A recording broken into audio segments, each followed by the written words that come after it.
Assalamualaikum warahmatullahi wabarakatuh. Perkenalkan, nama saya Rama Putra Jambak, NPM 2411112 kelas akuntansi 21A MBI. Saya akan menjelaskan materi tentang akuntansi manajemen lingkungan. Dalam era bisnis yang semakin menyadari dampaknya terhadap lingkungan, integrasi akuntansi manajemen menjadi krusial. Akuntansi manajemen lingkungan memainkan peran penting dalam mengukur, melaporkan, dan mengelola dampak aktivasi bisnis terhadap ekosistem dengan menyertakan faktor lingkungan dalam pengambilan keputusan. Perusahaan dapat mencapai keberlanjutan jangka panjang dan menjaga keseimbangan antara pertumbuhan ekonomi dan kesejahteraan lingkungan.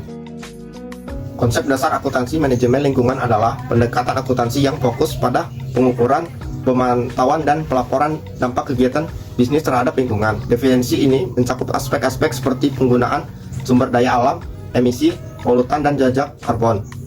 Contoh praktek dalam akuntansi manajemen lingkungan melibatkan pengukuran secara sistematis terhadap jejak karbon perusahaan, pengelolaan limbah secara evaluasi efisiensi penggunaan energi. Dengan menerapkan metode ini, perusahaan dapat mengidentifikasikan peluang untuk mengurangi dampak negatifnya terhadap lingkungan dan mencapai tujuan berkelanjutan. Tujuan dan manfaat. Tujuan utama mengimplementasikan akuntansi manajemen lingkungan perusahaan untuk mengimplementasikan, mengukur, dan mengelola dampak lingkungan secara efektif. Dengan memasukkan faktor-faktor lingkungan dalam pengambilan keputusan, perusahaan dapat mengarahkan strategi mereka ke arah berkelanjutan. Selain itu, manfaat ekonomi dan sosial dari praktek akuntansi yang berfokus pada lingkungan mencakup efisiensi operasional yang lebih baik, kepatuhan terhadap regulasi lingkungan, dan peningkatan citra perusahaan. Ini tidak hanya berkontribusi pada keseimbangan ekonomi, tetapi memberikan dampak positif pada masyarakat dan lingkungan sekitar.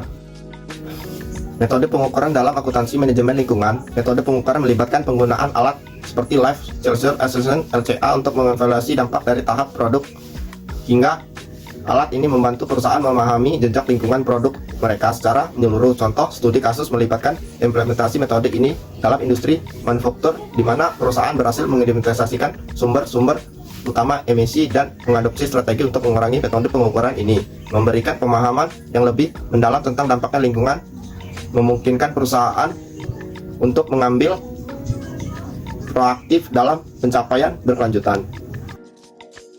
Tantangan dan peluang. Perusahaan menghadapi beberapa tantangan saat mengadopsi akuntansi manajemen lingkungan, termasuk biaya implementasi, kurangnya pedoman standar, dan kesulitan dalam mengukur dampak secara akurat. Namun di tengah tantangan tersebut, ada peluang bisnis yang berkelanjutan yang signifikan. Praktek akuntansi yang bertanggung jawab terhadap lingkungan dapat membuka pintu untuk inovasi produk, mengakses pasar yang semakin peduli terhadap lingkungan, serta membangun citra merek yang berkelanjutan. Dengan mengatasi tantangan ini, perusahaan dapat memposisikan diri sebagai pemimpin dalam membangun ekonomi hijau dan mencapai kesuksesan jangka panjang.